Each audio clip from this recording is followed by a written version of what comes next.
Welcome to another episode of My Weird Prompts, an AI-generated podcast featuring the random prompts of Daniel Rosehill as answered by a revolving cast of friendly AI characters. Join us for deep dives into AI, technology, and whatever other random thing Daniel finds fascinating today. Subscribe on Spotify or your favorite podcatcher. Now, today's episode. This episode was generated using artificial intelligence. Please verify facts. Hey Herman and Corn. So as you know, I've been exploring voice tech very enthusiastically for some time now, and I've been trying to figure out what the best microphone is for accuracy in speech to text, and it does actually make a really big difference.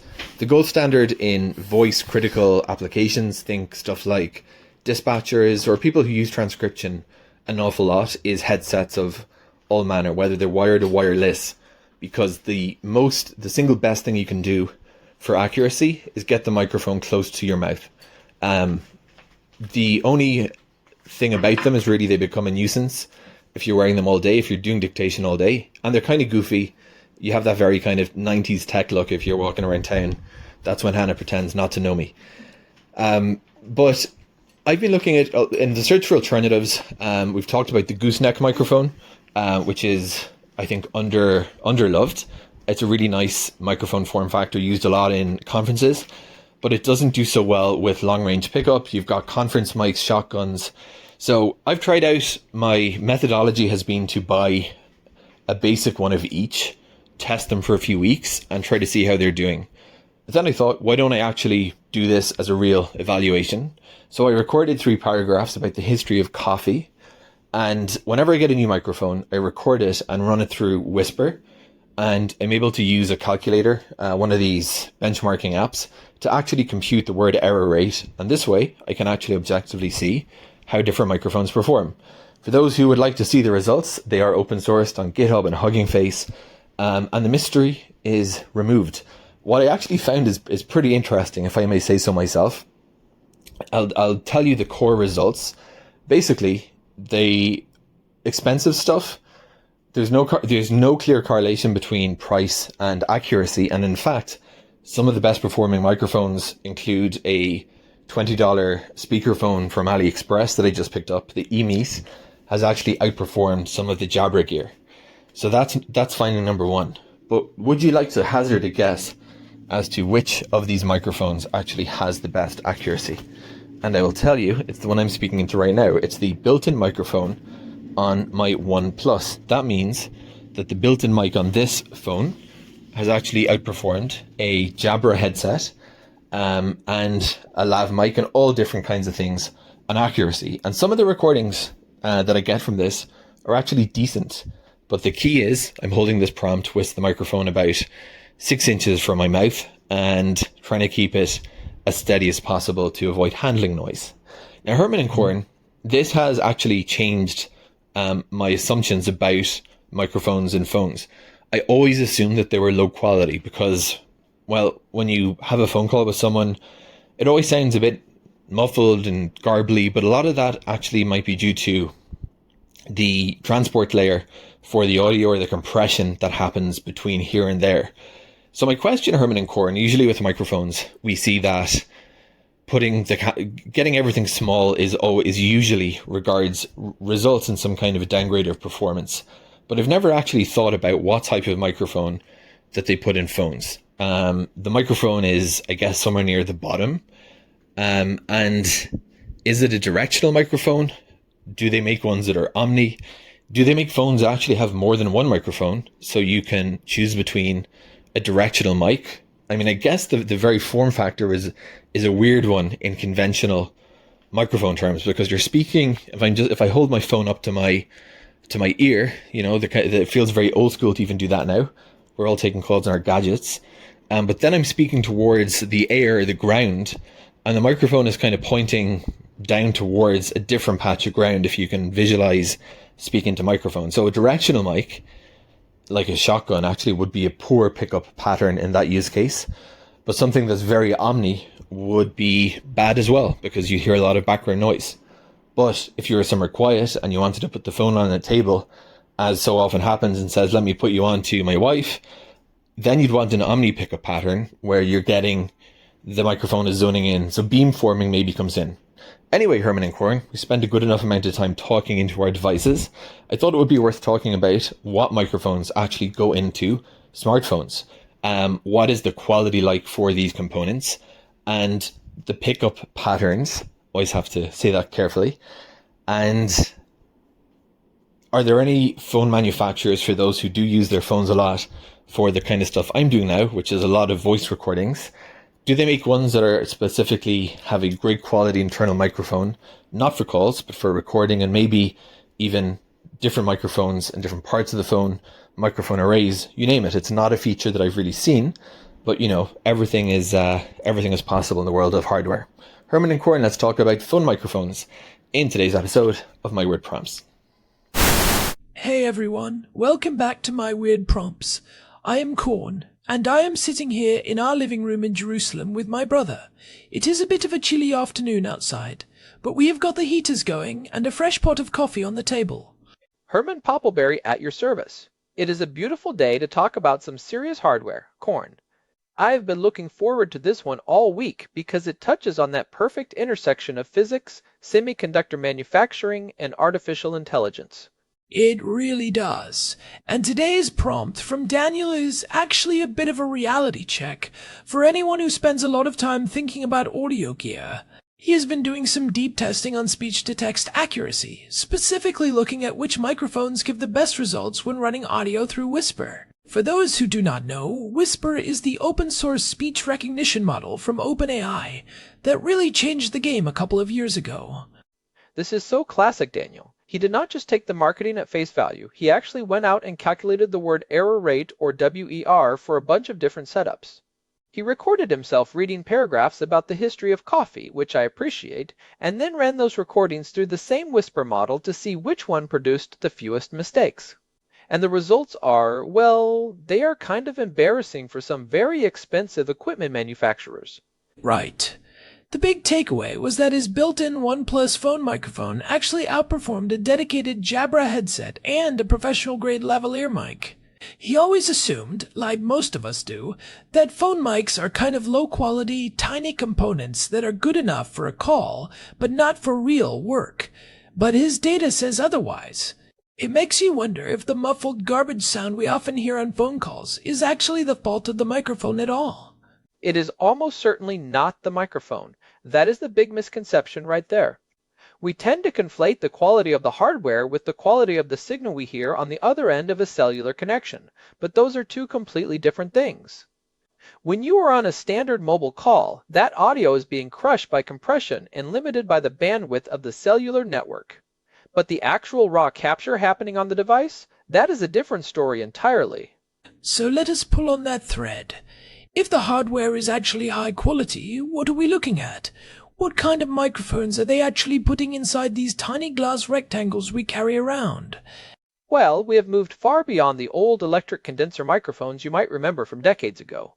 Modern smartphones use what are called MEMS microphones. That stands for Micro Electromechanical Systems. Imagine a tiny silicon chip where they have literally etched a diaphragm and a backplate directly into the silicon using the same lithography techniques they use for processors.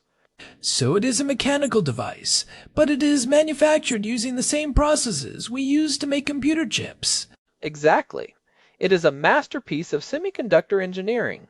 These things are incredibly small. We are talking about a few millimeters square, but they are remarkably consistent. Companies like Knowles and ST Microelectronics produce these by the billions. Because they are etched into silicon, you do not have the same manufacturing variances you get with traditional microphones, where a human might be assembling a capsule or tensioning a diaphragm. Every single one coming off the line is nearly identical in terms of frequency response and sensitivity. And is that why they are so good for speech-to-text? Because they are consistent. That is part of it. But they also have a very high signal-to-noise ratio. In the early days of MEMS, they were pretty noisy, but the technology has matured incredibly fast. Today, a top-tier MEMS mic can have a signal-to-noise ratio of 65 or even 72 decibels. For something that fits on the head of a pin, that is phenomenal. They also have a very flat frequency response, meaning they do not color the sound as much as a studio mic might. They just capture what is there. Okay, but Daniel mentioned that he was holding the phone about 6 inches from his mouth. That seems like a big factor. With a headset, the mic is right there at your lip. Why would the phone still win? This is where it gets into the physics of how headsets are designed versus how phones are designed. A lot of those office-style headsets, like the Jabras Daniel mentioned, are designed with very aggressive noise cancellation built into the hardware or the firmware. They are trying to strip out the sound of your coworkers, the air conditioner, or the coffee shop background. But that processing often introduces artifacts. It can clip the ends of words, create a swishing sound, or change the timbre of your voice. So the cleanness of the audio for a human listener might actually be messiness for an artificial intelligence model like Whisper. Precisely. Whisper and other modern speech-to-text models are trained on a vast amount of diverse data, everything from high-quality podcasts to grainy YouTube videos. They are actually quite good at ignoring background noise if the primary signal, your voice, is rich and undistorted. When a headset tries to help by filtering out noise, it might actually be removing the very frequencies the model uses to distinguish between a P and a B sound, or the subtle sibilance of an S. The phone mic, especially when recording in a relatively quiet room, is giving you a much flatter, more natural representation of the voice. It is not trying to be smart in a way that interferes with the AI's own smartness. That makes so much sense. It is the difference between a raw photo and one that has been heavily filtered by a cheap app. The AI wants the raw data. Now, Daniel also asked about pickup patterns.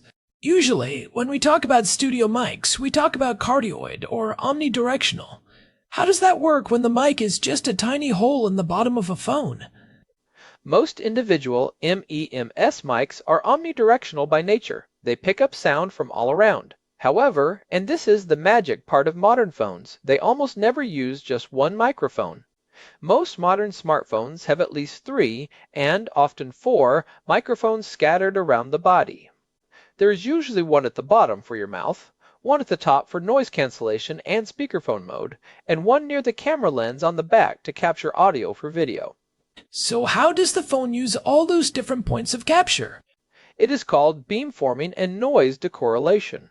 When you have multiple microphones, the phone's processor, like the Snapdragon 8 Gen 4 or the Apple A19, can compare the timing of the sound waves hitting each one. If a sound hits the bottom mic a fraction of a millisecond before it hits the top mic, the processor knows that sound is coming from below.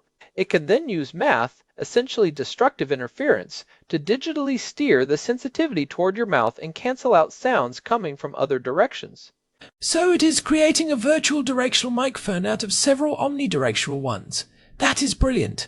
Does that mean the phone is actually changing its pattern depending on how you are holding it? Yes, absolutely. If you are holding the phone to your ear, it uses one profile. If you put it on speakerphone on a table, it switches to a different array configuration to try and capture everyone around the table equally. And if you are recording a video, it might use the mics on the back to focus on whatever the camera is pointed at. This is why Daniel saw such good results. When he is holding it 6 inches away, the phone is likely using its beamforming algorithms to create a very clean cone of sensitivity right where his mouth is, while using the other mics to identify and subtract the ambient room noise. I wonder if some manufacturers are better at this than others. Daniel mentioned his OnePlus performed well. Are there brands that specifically market their internal mics for high-quality recording? There definitely used to be more of a focus on it in the marketing. Do you remember the LG V series, like the V20 and V30? Oh yeah, those were the audiophile phones. They had the high-end digital to analog converters for headphones.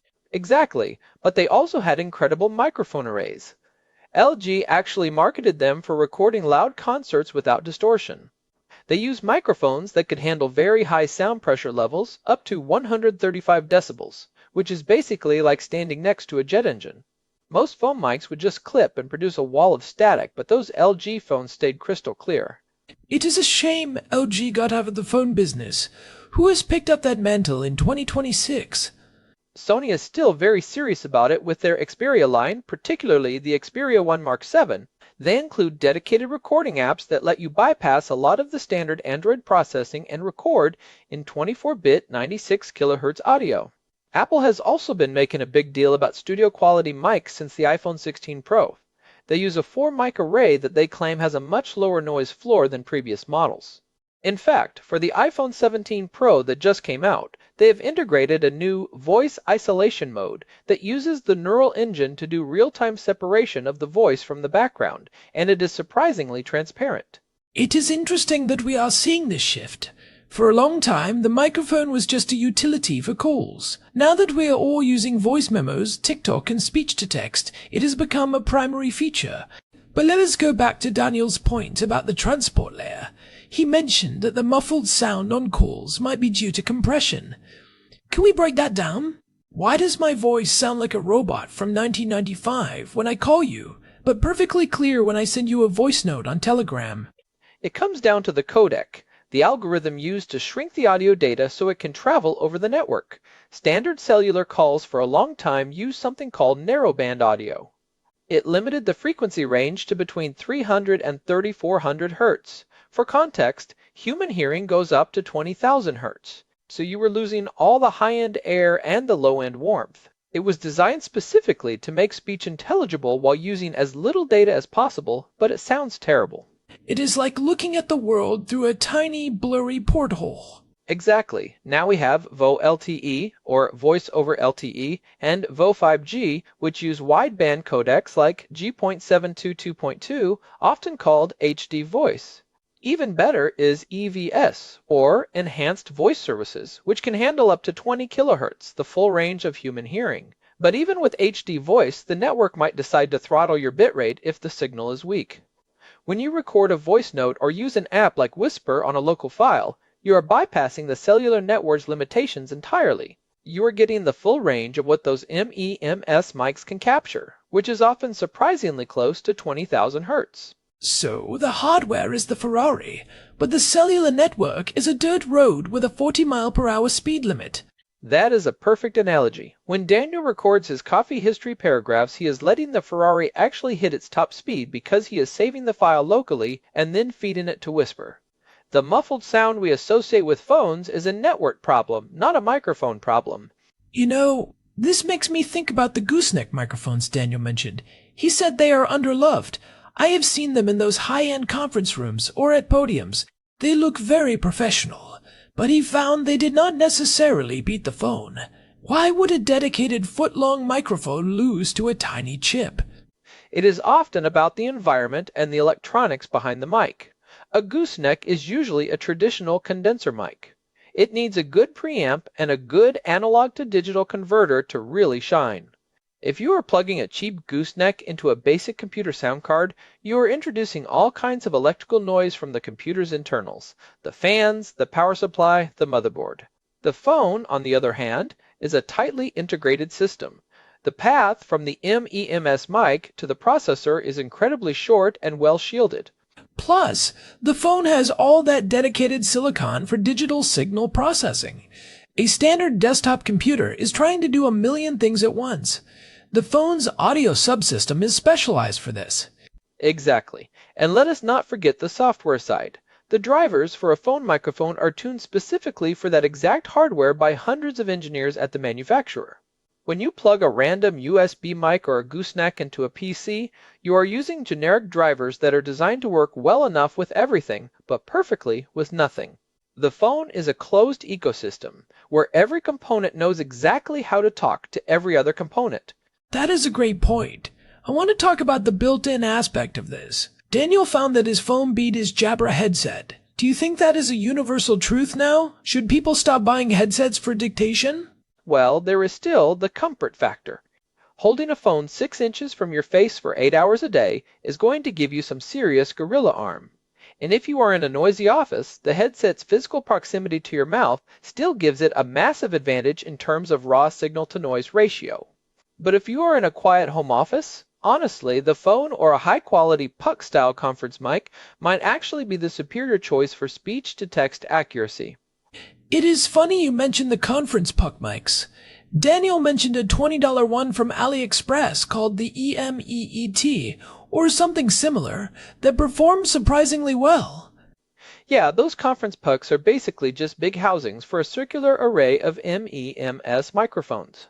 They are using the same tech as the phone, but because they have more space, they can spread the mics further apart, maybe 4 or 5 inches apart instead of just the width of a phone. That actually makes the beamforming math even more effective. A wider base for your microphone array allows for much more precise directional targeting. It is like having a wider set of eyes. It gives you better depth perception, but for sound. Precisely. It is called spatial filtering. By having mics on opposite sides of the puck, the device can very accurately nullify sound coming from the sides while focusing on the person speaking from above. It is basically a specialized version of what your phone is doing, but optimized for a tabletop environment. And because those pucks are often USB devices, they have their own built-in sound card, which bypasses the noisy internals of your computer. So you get the benefit of MEMS consistency, array-based noise cancellation, and a clean digital signal. For $20, that is a lot of engineering. I am curious about the future of this. If phones are already this good in 2026, where do we go from here? Are we going to see phones with 10 microphones? Or is the improvement going to be all on the AI side? I think we will see a bit of both. We are starting to see on-device AI processing that is specifically tuned to the microphone hardware. Instead of just sending a raw audio stream to Whisper, the phone might use a small local neural network to clean the audio in a way that is specifically optimized for a larger model. It is like a specialized preprocessor. Like a translator for the translator. Exactly. And on the hardware side, there is research into optical MEMS microphones. Instead of measuring the change in capacitance on a silicon diaphragm, they use a tiny laser to measure the vibrations. That would effectively eliminate all electrical noise from the capture process. You could have a noise floor that is basically zero. We are also seeing VPU or voice pickup units that use bone conduction. They sit against your skin and pick up the vibrations of your jawbone, which is completely immune to background noise. Some high-end earbuds are already using these to supplement the MEMS mics. A laser mic in my pocket and bone conduction in my ears. We really are living in the future, Herman. We really are. But I think the most important takeaway for Daniel, and for all of us, is to stop underestimating the engineering in these devices. We tend to think bigger is better with microphones because we see professional singers using these massive, heavy tubes in studios. But for the specific task of turning human speech into text, the goals are different. You do not need warmth or character or that vintage tube sound. You need accuracy, consistency, and a clean signal. And silicon is very, very good at that. It is a classic case of the right tool for the job. A vintage vacuum tube microphone might make your singing voice sound like velvet, but it might actually make it harder for an AI to figure out if you said can or can't, because it adds harmonic distortion. Exactly. The AI does not care if you sound like Frank Sinatra. It just wants to see the distinct frequency peaks of your consonants. It wants a high-fidelity representation of the acoustic pressure waves, and a modern MEMS mic is a precision instrument for measuring those waves. You know, I actually tried this myself after reading Daniel's notes. I recorded a bit of a script on my old desktop mic, a big, impressive-looking thing on a boom arm, and then did the same on my phone. When I ran them through a basic transcription tool, the phone version had fewer errors in the technical terms. It was subtle, but it was there. It is that flat response. Professional studio mics often have a presence boost in the upper mid-frequencies to help a voice cut through a musical mix. But that boost can distort the natural balance of the speech sounds. The MEMS mic in your phone is designed to be as flat as possible because the engineers know they can always add flavor later with software if they want to. For AAI, flat is king. So, if you are a listener out there and you have been struggling with your dictation software, the answer might not be a $300 headset. It might just be the device you are already holding. But Herman, there has to be a catch. What is the downside of using the phone? Handling noise. That is the one area where phones really struggle. If you were moving your hand around on the glass or the frame while you were talking, those vibrations travel directly into the MEMS chip. Because the chip is physically part of the phone's structure, it picks up every little scrape and tap. It sounds like a series of earthquakes to the microphone. Right. Daniel mentioned he was trying to keep it as steady as possible. So, the pro tip is, Prop your phone up on a stack of books or a small tripod, keep it about 6 to 8 inches from your mouth, and you might just have the best transcription rig in the world. It is funny we spend all this money on gear, and the best solution is often the one we have already paid for. It is just about knowing how to use it, and maybe turning off all the enhancements in your recording app so you get that raw, flat signal. That is really the theme of so many of our discussions, isn't it? The technology is often ahead of our understanding of how to apply it. We are still using 1980s mental models for 2026 hardware. We think a real microphone has to be big and heavy, but in the world of AI, the tiny silicon chip is the heavyweight champion. Guilty as charged. I still catch myself looking at big microphones and thinking, ooh, that must be better. I have to remind myself of the physics. The diaphragm in an MEMS mic is so light that it can respond to changes in air pressure with incredible speed and precision. It has very little inertia compared to a large diaphragm studio mic.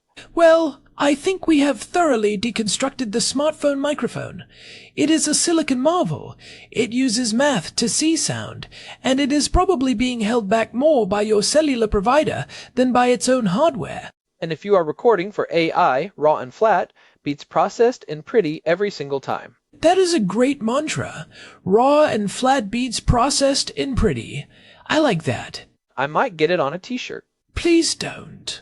One Puppleberry in a technical t-shirt is enough for this house. Hey, this shirt is a classic. It has the original schematic for the 555 timer on it. If you say so, Herman. If you say so. Anyway, I think that covers the bulk of Daniel's prompt. It is a fascinating look at how our assumptions about quality are often built on old information. Absolutely. And it is a great reminder to actually test things.